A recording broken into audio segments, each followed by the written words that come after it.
ക്യാൻസറിനെ അതിജീവിച്ച ഒരു ഡോക്ടറുടെ കഥ.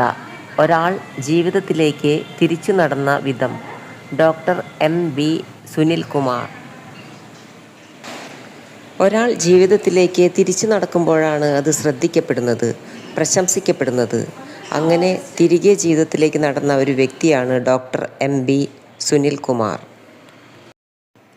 തെളിഞ്ഞ ആകാശത്തിൽ നക്ഷത്രങ്ങൾ കണ്ണു ചിമ്മി നിന്നിരുന്നു. തൂനിലാവ് മലനിരകളെ വെള്ളിപൂശി മനോഹരമാക്കിയിരുന്നു. വിശാലമായ താഴ്വര കോടമഞ്ഞെ പുതച്ച് കിടക്കുകയാണ്.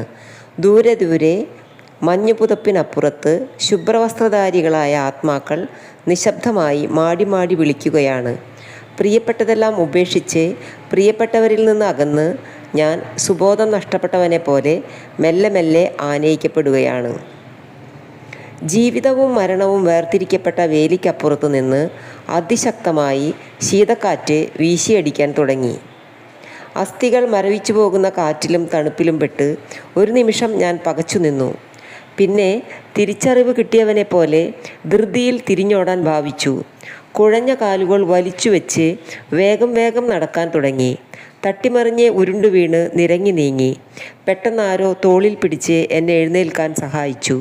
കണ്ണു തുറന്നു നോക്കിയപ്പോൾ മുന്നിൽ പുഞ്ചിരി തൂകി നാട്ടിലെ സുഹൃത്തുക്കളൊരാളായ സുജിത്ത്, കൂടെ മേരി സിസ്റ്ററും രജനി സിസ്റ്ററുമുണ്ട്. വയനാട്ടിൽ നിന്ന് പ്രേമൻ കൊടുത്തുവിട്ട പ്രേമൻ്റെ ചെറുകഥാ സമാഹാരം വായിച്ചു കിടന്ന് അറിയാതെ മയങ്ങിപ്പോയതായിരുന്നു ഞാൻ. നിഷ്കാസിതരാക്കപ്പെട്ടവരുടെയും പാർശ്വവൽക്കരിക്കപ്പെട്ടവരുടെയും നിരാലംബരുടെയും പ്രശ്നങ്ങളെ അഭിസംബോധന ചെയ്യുന്നു പ്രേമൻ്റെ ഒരു യാത്രയുടെ 2 പകുതികൾ എന്ന ചെറുകഥാ സമാഹാരം. മേരി സിസ്റ്ററും രജനി സിസ്റ്ററും വളരെ നിരാശരായാണ് സുഹൃത്ത് സുജിത്തിനോടൊപ്പം എൻ്റെ മുറിയിലേക്ക് വന്നു കയറിയത്. രക്തത്തിൽ HB കൗണ്ട് അനുവദനീയമായ താഴ്ന്ന പരിധിയിലായതിനാൽ അവരിൽ നിന്ന് രക്തം സ്വീകരിക്കുന്നതിന് ലബോറട്ടറി ജീവനക്കാർ സമ്മതിച്ചിട്ടില്ലത്രേ. എൻ്റെ സുഹൃത്തും ജില്ലാ ആയുർവേദ ആശുപത്രിയിലെ നഴ്സുമായ സുജിത് കുമാറിൻ്റെ സഹപ്രവർത്തകരാണവർ. ഞാനുമായി അത്രമേൽ അടുത്ത ബന്ധമോ പരിചയമോ ഇല്ലെങ്കിലും സുജിത്തിൽ നിന്ന് എൻ്റെ അവസ്ഥയറിഞ്ഞ് രക്തം ദാനം ചെയ്യുന്നതിന് തയ്യാറായി വന്നവരാണവർ. ആശുപത്രിയിലെ രക്തബാങ്കിൽ നിന്ന് O പോസിറ്റീവ് രക്തം ദിവസവും എൻ്റെ ശരീരത്തിലേക്ക് കയറ്റിക്കൊണ്ടിരിക്കുന്നുണ്ടായിരുന്നു. രോഗികളുടെ ബന്ധുക്കളോ സുഹൃത്തുക്കളോ പകരം രക്തം നിർബന്ധമായും തിരിച്ചു നൽകുകയും വേണം.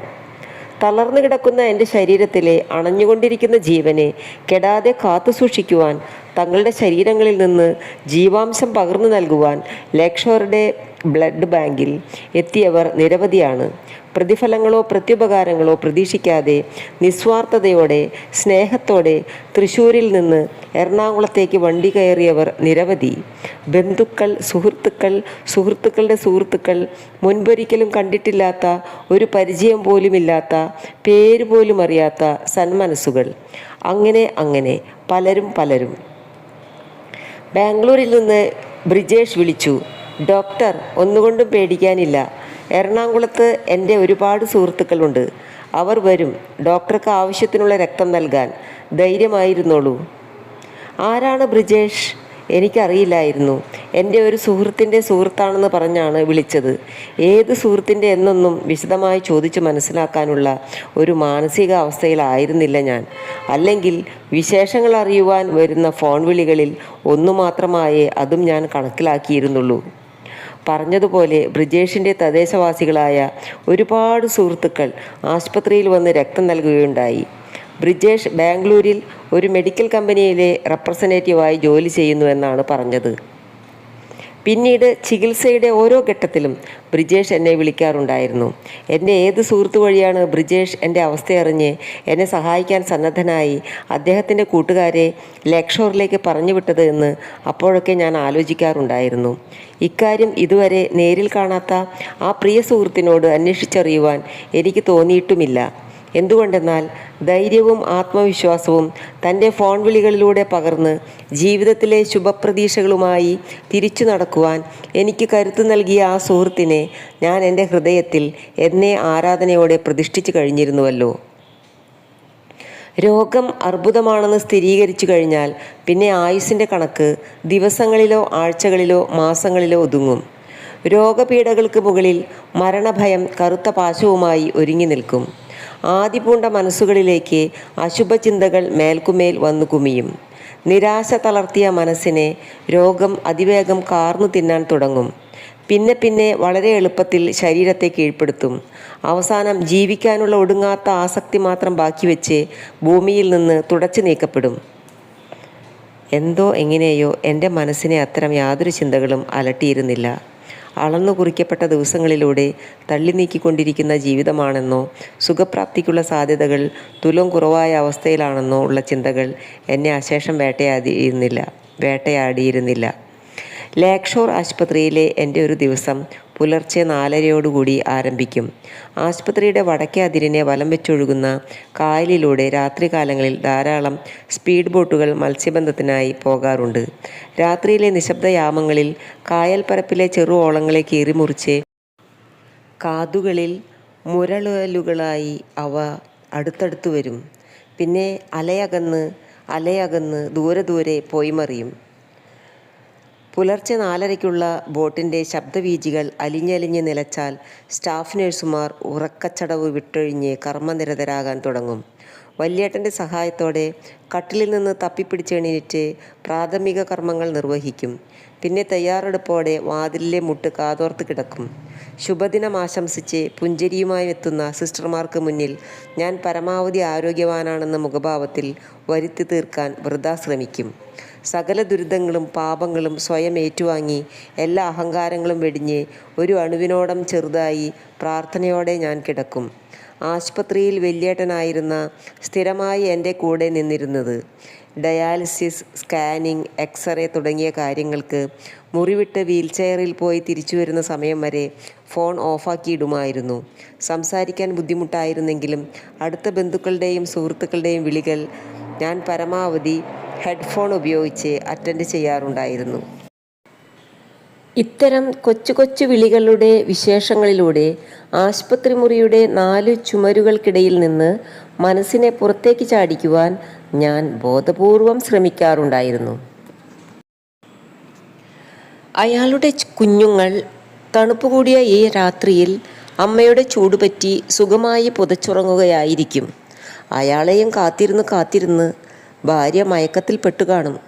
അയാൾ ഇവിടെ വളരെ പരിചിതനാണെന്ന് തോന്നുന്നു. അയാൾ ഒരു ഓട്ടോറിക്ഷ ഡ്രൈവറാണെന്ന് അയാളുടെ ഫോൺ സംഭാഷണങ്ങളിൽ നിന്ന് മനസ്സിലാക്കാൻ കഴിഞ്ഞിരുന്നു.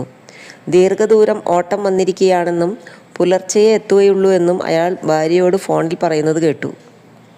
ഒരു ദിവസം ഹീമോ ഡയാലിസിസിന് രാത്രി 8 മണിക്ക് ശേഷമുള്ള സമയമാണ് അനുവദിച്ച് കിട്ടിയത്. അന്ന് രാത്രി 9 മണിയോടുകൂടി എൻ്റെ തൊട്ടടുത്ത കട്ടിലിൽ ഡയാലിസിസിന് വന്ന ഒരു രോഗിയുടെ മൊബൈൽ ഫോൺ സംസാരങ്ങളിൽ നിന്ന് എനിക്ക് ഊഹിക്കാൻ കഴിഞ്ഞ വിശേഷങ്ങളാണിത്. തൊട്ടടുത്ത കട്ടിലാണെങ്കിലും അദ്ദേഹത്തെ എനിക്ക് കാണുവാൻ സാധിക്കുമായിരുന്നില്ല. ഞങ്ങൾക്കിടയിൽ ഒരു വെളുത്ത തിരശ്ശീലയുടെ മറയുണ്ടായിരുന്നു. മരവിച്ച് കിടന്നിരുന്ന ആ ഡയാലിസിസ് വാർഡിലെ നിശബ്ദതയെ പോറലേൽപ്പിച്ച് പലപ്പോഴും അയാളുടെ ഫോൺ സംസാരങ്ങൾ എൻ്റെ കാതുകളിൽ വന്ന് പതിഞ്ഞു. അയാൾ പലതും മൂടിവെക്കുന്നതായും വാസ്തവവിരുദ്ധമായ രീതിയിൽ സംസാരിക്കുന്നതായും എനിക്ക് തോന്നിയിരുന്നു. അയാൾ ഒരു വൃക്കരോഗിയായിരുന്നിരിക്കണം. 2 ആഴ്ചയിലൊരിക്കൽ അയാൾ ഇവിടെ വന്ന് ഡയാലിസിസ് ചെയ്തു പോകാറുണ്ടാകണം. ശരിയായ രോഗവിവരങ്ങൾ അയാൾ ഭാര്യയിൽ നിന്നും മാതാപിതാക്കളിൽ നിന്നും മറച്ചു വെച്ചിട്ടുണ്ടായിരിക്കണം. 2 ആഴ്ചയിലൊരിക്കൽ സ്ഥിരമായ ദീർഘദൂര വാടകയ്ക്ക് വരുന്നുവെന്ന് വീട്ടുകാരെ പറഞ്ഞ് തെറ്റിദ്ധരിപ്പിച്ചുകൊണ്ടാകണം അയാൾ ഡയാലിസിസിന് വന്നുകൊണ്ടിരിക്കുന്നത്. തങ്ങളുടെ അസുഖങ്ങളും ദുഃഖങ്ങളും മറ്റുള്ളവരെ അറിയിക്കാതെ, ആരോടും പരിഭവപ്പെടാതെ, വിധിയെ പഴിക്കാതെ സ്വന്തം ജീവിതം കൊണ്ട് ആശ്രിതരെ പുലർത്താൻ പാടുപെടുന്ന എത്രയോ പേർ. ആരോടും വിദ്വേഷവും മത്സരമോ അസൂയയോ വെച്ചു പുലർത്താതെ ക്ഷണിക ജീവിതത്തിലെ യാഥാർത്ഥ്യങ്ങളോട് പൊരുത്തപ്പെട്ട് ജീവിതം തള്ളി നീക്കുന്ന എത്രയോ പേർ. ശാരീരിക അസ്വസ്ഥതകൾക്കിടയിലും ഹൃദയത്തിൻ്റെ ഒരു കോണിൽ ഒരു ചെറു നൊമ്പരമായി അയാൾ എന്നെ സ്പർശിച്ചു. ഡയാലിസിസിന് വരുമ്പോൾ കയ്യിൽ കരുതിയ പുസ്തകങ്ങളിലെ വരികളിൽ നിന്ന് മനസ്സ് തെന്നിമാറാൻ തുടങ്ങി. ഞാൻ കണ്ണുകളടച്ച് മനസ്സിനെ ശാന്തമാക്കാൻ ശ്രമിച്ചു കിടന്നു. കട്ടിലുകൾക്കിടയിൽ മറയിട്ട് കിടന്നിരുന്ന വെളുത്ത തിരശ്ശീല അപ്രതീക്ഷിതമായി വാർഡിലൊഴുകിയെത്തിയ ഇളംതന്നലിൽ മൃദുവായി ഒന്നിളകി. പിന്നെ പതുക്കെ നേർത്ത് അത് അപ്രത്യക്ഷമായി. ഇപ്പോൾ എനിക്ക് അയാളെ വ്യക്തമായി കാണാം. ഞങ്ങൾക്കിടയിൽ തിരശ്ശീലയുടെ മറകളില്ല. വെളുത്തു ക്ഷീണിച്ചു മെലിഞ്ഞ ഒരു ചെറുപ്പക്കാരൻ. ദുഃഖം തളം കെട്ടിയ കണ്ണുകൾക്ക് ചുറ്റും പടർന്നു കയറിയ കരുവാളിപ്പ്. താളത്തിൽ ഉയർന്നു പൊങ്ങുന്ന അയാളുടെ നെഞ്ചിടിപ്പ് ഇപ്പോൾ എനിക്ക് വ്യക്തമായി കേൾക്കാം. അയാൾ എന്തോ ആലോചനയിലാണ്. എന്തായിരിക്കും അയാളുടെ മനസ്സിൽ? ഒന്നുമറിയാത്ത പ്രായത്തിലുള്ള കുട്ടികൾ, അവരുടെ വിദ്യാഭ്യാസം, ഭാവി. ആഗ്രഹിച്ചതൊന്നും സാധ്യമാക്കി കൊടുക്കാൻ കഴിഞ്ഞില്ലെങ്കിലും പരിദേവനങ്ങളില്ലാത്ത, സ്നേഹിക്കാൻ മാത്രമറിയാവുന്ന ഭാര്യ, പ്രായം തളർത്തിയ രോഗികളായ മാതാപിതാക്കൾ. ഒരു ദിവസത്തെ ഓട്ടം മുടങ്ങിയാൽ, വണ്ടിയുടെ തിരിച്ചടവ് തെറ്റിയാൽ, സഭ്യതയുടെ അതിരുകൾ ഭേദിച്ച് ഭീഷണിയുടെ സ്വരമായി വരുന്ന വട്ടിപ്പിരിവുകാർ. രണ്ടറ്റവും കൂട്ടിമുട്ടിക്കാൻ പറ്റാത്ത വലിയൊരു സമസ്യയായി ജീവിതം അയാളെ നോക്കി പരിഹസിക്കുന്നുണ്ടാകണം. അങ്ങനെ കിടന്ന് ഞാൻ ഉറങ്ങിയത് എപ്പോഴാണെന്നറിയില്ല. ഉണർന്നെഴുന്നേൽക്കുമ്പോൾ തൊട്ടടുത്ത കട്ടിലിൽ ആളനക്കമൊന്നും ഉണ്ടായിരുന്നില്ല. സമയം പുലർച്ചെ 3 മണി കഴിഞ്ഞു കാണണം. എൻ്റെ ഡയാലിസിസ് പൂർത്തിയായിരുന്നുവെങ്കിലും പ്ലാസ്മ മുഴുവൻ കയറിക്കഴിഞ്ഞിരുന്നില്ല. ബോട്ടിലിൽ കുറച്ചുകൂടി ബാക്കിയുണ്ടായിരുന്നു. വല്യേട്ടൻ വാർഡിന് പുറത്തുള്ള കസേരയിൽ തണുത്തു വിറച്ച് ഉറക്കമൊഴിഞ്ഞിരിക്കുകയായിരിക്കും. ആ സുഹൃത്ത് പൊയ്ക്കാണും, രാത്രിയിലെ ഘനീഭവിച്ചുറപ്പിച്ച ഇരുട്ടിനെ വകവയ്ക്കാതെ, അസ്ഥികൾ കോച്ചുന്ന ഡിസംബർ മാസത്തിലെ തണുപ്പിനെ ഗവനിക്കാതെ, ദൂരങ്ങൾ താണ്ടി തൻ്റെ കൊച്ചു കൂരയിലേക്ക്, തൻ്റെ പ്രിയപ്പെട്ടവരുടെ അരികിലേക്ക്. രാവിലെ ഉറക്കമുണർന്ന് കണ്ണു തിരുമ്മി വരുന്ന കുട്ടികളുടെ കയ്യിൽ വെച്ചു കൊടുക്കുവാൻ പലഹാരപ്പൊതിയുമായി. അപ്പോൾ അവരുടെ കുഞ്ഞിക്കണ്ണുകളിൽ തെളിയുന്ന പ്രകാശത്തിൻ്റെ, സ്നേഹത്തിൻ്റെ കുളിരിൽ അലിയാനായി ധൃതിയോടെ. വല്യേട്ടൻ്റെ സഹായത്തോടെ കട്ടിലിൽ നിന്ന് എഴുന്നേറ്റ് നിൽക്കുമ്പോഴേക്കും കൺമുന്നിലെ ദൃശ്യങ്ങളിലേക്ക് ഇരുട്ട് പരക്കാൻ തുടങ്ങിയിരിക്കും. അബോധാവസ്ഥയുടെ കാണാക്കയങ്ങളിലേക്ക് തെന്നി വീഴാതിരിക്കാൻ കട്ടിൽ പിടിയിലും പിന്നെ വല്യേട്ടൻ്റെ കയ്യിലും ഞാൻ മുറുക്കി പിടിക്കും. അങ്ങനെ കുറച്ചു സമയം നിൽക്കും. പിന്നെ ഭാരം കുറഞ്ഞ് ശൂന്യതയിൽ പതുക്കെ ഉയർത്തപ്പെട്ട് ഒഴുകി ഇളകിയാടി കാഴ്ചകൾ ഒരു ബിന്ദുവിൽ നിശ്ചലമാകുമ്പോൾ ഞാൻ വലതുകാൽ സാവധാനം നിരക്കി നോക്കും. കാലുകൾ ഉയർത്തിവെച്ച് നടക്കാനുള്ള ശേഷി ദിവസങ്ങൾക്ക് മുൻപേ എനിക്ക് നഷ്ടപ്പെട്ടിരുന്നു. വല്യേട്ടൻ്റെ ചുമലിൽ തൂങ്ങി നിരങ്ങി ബാത്റൂമിലെത്തിയാൽ ഒരു കൈ ചുമരിൽ താങ്ങി നിന്ന് മൂത്രമൊഴിക്കും. ചിലപ്പോൾ ഒരുപാട് സമയം അങ്ങനെ നിന്ന് മൂത്രമൊഴിക്കാൻ സാധിക്കാതെ തിരിച്ചു വരും. ലേക്ക് ഷോർ ആശുപത്രിയിലെ സീനിയർ നെഫ്രോളജിസ്റ്റ് ഡോക്ടർ ശ്രീധരൻ്റെ മേൽനോട്ടത്തിലായിരുന്നു എനിക്കുള്ള ഡയാലിസിസും അനുബന്ധ ചികിത്സകളും. വൃക്കകളുടെ പ്രവർത്തനം സാധാരണ നിലയിലായതിനു ശേഷം മാത്രമേ ക്യാൻസറിനെതിരായുള്ള ചികിത്സയുടെ റെജിം നിശ്ചയിക്കുവാനും കീമോതെറാപ്പി തുടങ്ങുവാനും സാധിക്കുമായിരുന്നുള്ളൂ. ഗംഗാധരൻ സാർ മിക്കവാറും എല്ലാ ദിവസവും വന്ന് വിശേഷങ്ങൾ തിരക്കിപ്പോകും. അദ്ദേഹം എൻ്റെ മുറിയിലേക്ക് വരുമ്പോൾ, അദ്ദേഹത്തിൻ്റെ സാമീപ്യം അനുഭവിക്കുമ്പോൾ, അദ്ദേഹത്തിൻ്റെ കൈകളുടെ ദൈവിക സ്പർശം അറിയുമ്പോൾ എനിക്ക് വല്ലാത്തൊരാശ്വാസം തോന്നുമായിരുന്നു. ഡയാലിസിസിലൂടെ രക്തം ശുദ്ധീകരിക്കുന്നതിനോടൊപ്പം തന്നെ രക്തത്തിലെ മാലിന്യങ്ങൾ പുറന്തള്ളുന്നതിനും കിഡ്നികളുടെ പ്രവർത്തനക്ഷമത കണ്ടുപിടിക്കുന്നതിനുമായി ദിവസവും ധാരാളം വെള്ളം കുടിക്കണമെന്നും ശങ്കയ്ക്കിട കൊടുക്കാതെ മൂത്രമൊഴിച്ചുകൊണ്ടിരിക്കുകയും വേണമെന്ന് ഡോക്ടർ ശ്രീധരൻ നിർദ്ദേശിച്ചിരുന്നു. കുടിക്കുന്ന വെള്ളത്തിൻ്റെയും ഒഴിക്കുന്ന മൂത്രത്തിൻ്റെയും അളവ് തിട്ടപ്പെടുത്തി കൃത്യമായി രേഖപ്പെടുത്തി വയ്ക്കുകയും വേണം.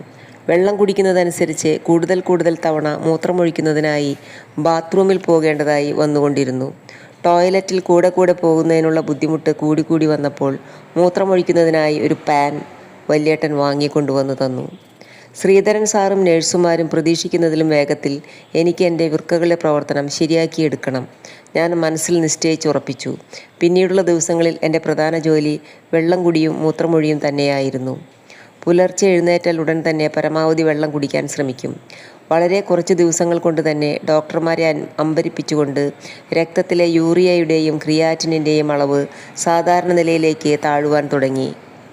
ഭ്രാന്ത് പിടിച്ച അർബുദകോശങ്ങളെ മയപ്പെടുത്തുവാനും രക്തത്തിലെ മാലിന്യങ്ങളെ പുറന്തള്ളുവാനും കിഡ്നികളുടെ പ്രവർത്തനം സാധാരണ രീതിയിലേക്ക് മടക്കി കൊണ്ടുവരുവാനും ഗംഗാധരൻ സാറിൻ്റെ വിദഗ്ധ ചികിത്സകളുടെ കൂടെ ജലപാനവും ഒരളവ് വരെ എൻ്റെ ശരീരത്തെ സഹായിച്ചിരിക്കാം.